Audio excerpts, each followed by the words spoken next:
Let me say a special good evening to Claxton Bay MP and UNC Shadow Minister of Energy, Dr. David Lee. Good evening, sir. Good evening, Mikee K. As always, a pleasure to be on your show with your viewers and listeners out there in your excellent program and show, program that you do. Thank you so much again. I want to get into the meat of it. Government and this deal with this refinery, of course. We're talking about a company with no refinery experience. There has been, of course, allegations of mismanagement, fraud, you name it, SEC complaints, a lot of allegations, shady characters, you name it. And rather than looking at telling the general public exactly how are we going to benefit from what belongs to us as the people, instead they look for kinks in your armor to see how best they can deflect. But what are we? And I have to say we, because at the end of the day, when government makes a decision, we, the people, have to pay the price, especially when we're in the dark. But what are we entering here now? Well, what we are entering, and I can just say it bluntly, we're entering the election silly season. And we have seen, and I've said it time and time again, Mikee K, even on your program and even when I do press conferences or even I do Monday night and my releases, I've always said to the population that we are going to see another political football where this refinery will be used by this PNM government to dangle it and in front of the population to give them this false sense of hope that the refinery will be opened, and now we are seeing by a Nigerian firm called Oando, right? So let me start off by saying I am saying it categorically that this deal will not happen before election. You cannot. It is not going to happen. But what they will do, what this PNM, Stuart Young, the Minister of Energy, and President Prime Minister Rowley, incoming Prime, whatever their status will be, they're going to dangle the job opportunities, the pie in the sky, the same rhetoric that they have dangled for the past 8 years with the dragon gas. They have dangled it in front of the business chambers. They have dangled it in front of the business community. They have dangled it in front of the past Petrotrin retirees. They have dangled it in front of the union. They keep dangling this Petrotrin refinery of giving this false sense of hope that we somehow the refinery will be opened before election. And a massive amount of jobs, 10,000 jobs will start to flow in the Point of Pear area once again, and the small and medium businesses that they destroyed in 2018 and destroyed so many families, destroyed so many retirees' pension plan and their health plan. They are now coming again in another election. I keep saying it. We saw it in the 2020 election. We saw it in the 2019 local government election. We saw it in the 2023 local government election. This same playbook, and the population keeps falling for that. Especially the business people and the media. The people who keep falling for this, whether maybe there's something to be made by them. But the business chambers and the business people, the people who are supposed to have intelligence in this country, will fall for this stupidity by this present government coming to tell the population that we have found a buyer. Now, not a buyer, the lease. Basically an arrangement. An arrangement. Yeah. Right? Basically an arrangement. It's not going to happen. It's not going to happen. It is not going to happen. That is why the opposition leader has said. Yeah, but the thing about it, Dr. Lee. For an investigation. Yeah, but the thing about it, Dr. Lee, is that that's not the narrative. That's not what you're hearing. You're not hearing there's going to be so many jobs. There's going to be all of this, because one would expect to hear these things. As a matter of fact, it will come. Yeah, but one has to question the fact that this very said company has no intention of hiring any of our local professionals. Correct. And that is why they have said it And when you look at the track record of this same company called Oando, it is not a company that is enriching in profits and so forth. They made a small profit of 43 million US dollars for a big, supposedly a big international company. 43 million US is small profit from what Petrotrin used to make. When Petrotrin was in power, operating, Yeah. sorry, they used to make more profits than that, right? And we had our own fuel security. We had our own, we control our own destiny. This present government destroy that and keep destroying it and fooling the people. Now they have switched from dragon gas and we have told this government before, nothing is wrong with the dragon gas, but you cannot place everything in that dragon gas deal. And that is what this government did for the last 10 years, to the detriment of drilling in our own territorial waters. I keep saying this on your show. And now you see, in the last 2 months, Rowley and Stuart Young trying to say where they're going and open up, offshore bids and so forth, and try to ramp up drilling for production and so forth. They should have done that from the first time they came in 2015. Continue the work that the PP government under Kamala Prasad Bissessa started between 2010 and 2015, which bore fruit in the last 10 years. And if we didn't have that, based on the work that they would have done in 2010 to 2015, crapper smoke our pipe here as an economy, it would have been much, much worse. And this government keeps destroying our energy sector. I've said it time and time again. And they're coming once more with this Oando Nigerian arrangement to fool the population. And I am saying to the retirees of Petrotrin, who are suffering because of their unknown and their mental trauma that they're going through with their pension plan that is in deficit by millions of dollars, and this government has not been meeting. When you look at their whole medical plan that is no longer there, and they have to face, after giving their life and their sweat and their blood for in an industry that is it's very, as they would say from a health point of view. Right. And they now have to go into the public general hospitals to line up after they have given all under the impression that they were, as a retiree, they would have had a strong medical plan, and a strong hospital. And Dr. Lee, you're correct. As a matter of fact, I can tell you right here on this program, I believe I mentioned to Dr. Munilal when I had him on, but I found out that a large percentage of these former employees are now suffering from dementia. And they are at the San Fernando General Hospital being treated. That's a fact. I mean, people can check that out. I remember you said so. Yeah. And there also I've heard that I've known some people who have gotten cancer. Yes. Right?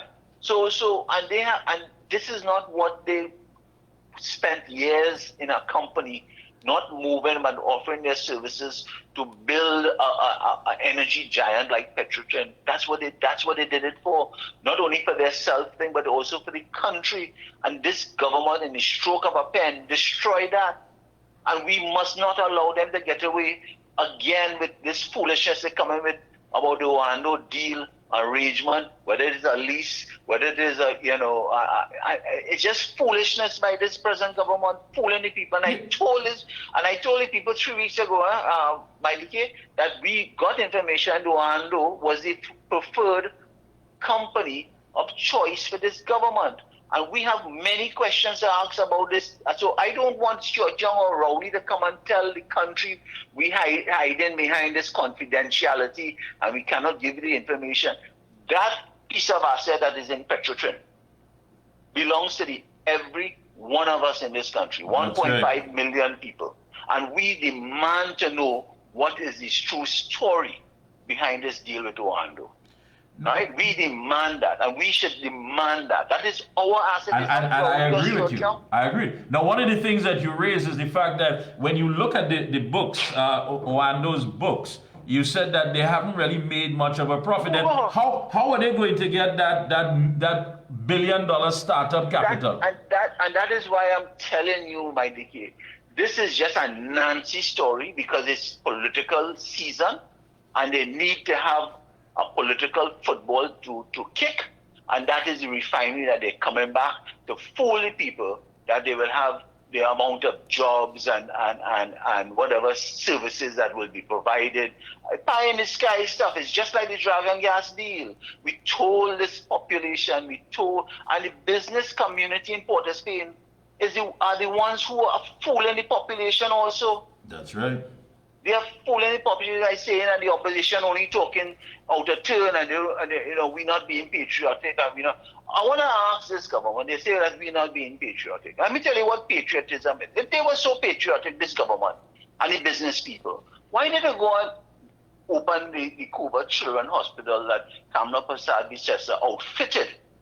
And this government has left 10 years in decay. That is patriotism. If you want to talk about patriotism and patriotic, why didn't they open that hospital that was already outfitted for the people of Trinidad and Tobago? And they want to come and tell me about Maduro and Dragon Gas, and we're not patriotic, but you have a billion dollar, billion dollar nice hospital in Cuba waiting to be fully operational to benefit every single citizen of Trinidad and Tobago. And you want to say that... I want to agree with you, Dr. Lee, because games are playing out here, and one has to be conscious of the fact that, yes, we may be in silly season, but at the end of it all, why are people just allowing the world to be pulled before their face? I don't understand. The energy chamber, and you did mention, the energy chamber seems to be trying to, I don't know if they're trying to tell the government to buy Big Belly Horse, because I don't think that they're going to, they're genuine about it. When you look at what's happening, they said, now this is today, published on the chamber's page today. They said it has long supported the privatization of the refinery to put the asset to productive use. Now, significant capital investment is required to bring the refinery's assets back into productive and profitable operation. Now, this investment must be carefully deployed and managed as it involves substantial risk. Now, it goes on to say, for this reason, the chamber said no additional taxpayer funds from Trinidad and Tobago should be allocated to this investment. Are they also in the dark? Are they not reading the fine print? So where do they expect the money to come from? This seems like it's another world gas to liquid plant that every time the PNM is in power. That's right. This is a disaster waiting to happen, and the energy chamber, Leaves, I don't want to say much more about this and the energy chamber and the people in that energy chamber. But this refinery, the way this government is, could be another Nikon. And when we told this government about Nikon, taking their time on, and they gave Nikon the old WGDPL plant at a peppercorn rate, plus they gave them a ready supply of gas, plus they gave them valuable assets, plus they gave them plus so many things that this Nikon is a disaster and blew up. We all know this story with Nikon. It's now shut down. It's in receivership. Yeah. They're owing this present government. They owe the taxpayers, you the listeners, money because of the stupidity by this government, given what they gave, the deals that they gave to Nikon. Nikon is owing Republic Bank billions of dollars, and it will affect the shareholders of Republic Bank, which are ordinary citizens of Trinidad and Tobago. I am a shareholder of Republic Bank, right? And also so many other different service companies that they cannot pay. And we warned this government about that Nikon plant, we warned them about giving this Nikon to people who have no experience in that WGTL industry, right? And then you saw a loss of life. You saw, in that whole Nikon debacle. And this refinery has been sitting down there for the last six going into 7 years, Mikee K. We don't know the state of that refinery. It will cost many billions of dollars to get it up and running, but it also has a lot of risk in it if the people don't know what they're doing. And I am fearful because I am the sitting MP for Point of Pear / Claxton Bay, right? And that refinery borders Batu Avenue, a Heartland, a Marabella. It borders Pleasant Park. And I am saying to this government, they better know what they're doing. in trying to do something in this city But with all due respect, they seem to have some cheerleaders there that one would expect would be looking out for the interests of the people of Trinidad and Tobago. Because again, I don't know if it is that this NDA that was signed, if we don't have the particulars of it, one would expect that the energy sector would be a little more cautious in their pronouncement. They are saying that the chamber said it has strongly supported and encouraged local private sector participation as well. And reviving operations at the refinery will generate new jobs, create business opportunities, and increase tax revenue for the government. Where is the energy sector getting that information from? They appear to be the PRO of the PNM government. And that's a scary thing. And that's a scary thing. They represent the chamber itself, has a responsibility to say, listen, if any deal is being organized or any lease arrangement is being done, it has to be done above board. I mean, one would expect that there's some sense of moral turpitude from the members of the energy chamber who would stand up and tell the government, listen, all right, you want to enter something, but there's allegations as well. There's some shady dealings that are out there in the public. And one of the reasons why it is that they would not have been fined heavily is because the judge in Italy said it was out of his jurisdiction. So which means that they were lucky. So they got off a bit there, but they were lucky. But what about all the other deals that are questionable? And this, and you're so correct, Mikee K, in your summary of what is taking place with this company, and the energy chamber. I'm so disappointed in this energy chamber. They always seem to. I mean, I will say much more about that energy chamber at another time, but I really am disappointed, and I hope I'm not, as the MP for Pointe-a-Pierre, where this refinery sits in, right? I am fearful for my constituents and the surrounding areas if this is not done properly. And I am hoping that this is not another Nikon plant that can end in a much more disaster than what we had with the Nikon plant explosion.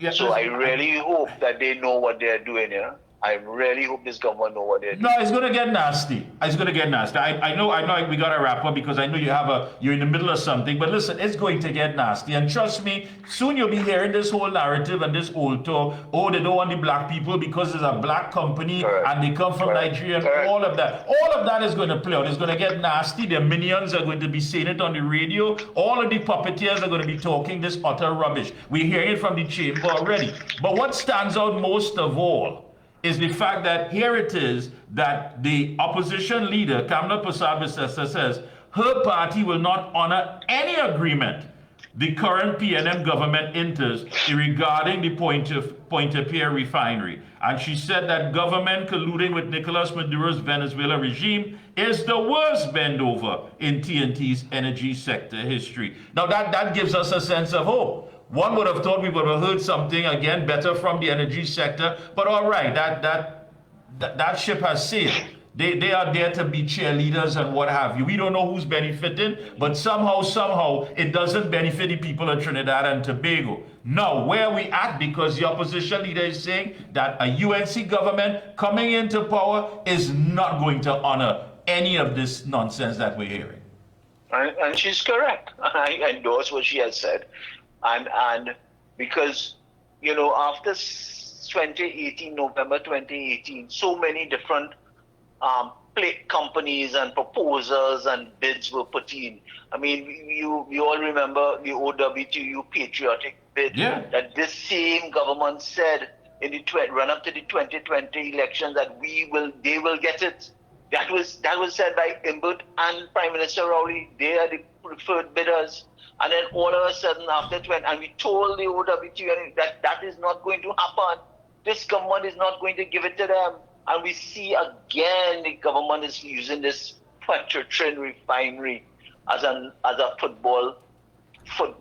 political football to kick around. To gain traction. To gain traction for the people.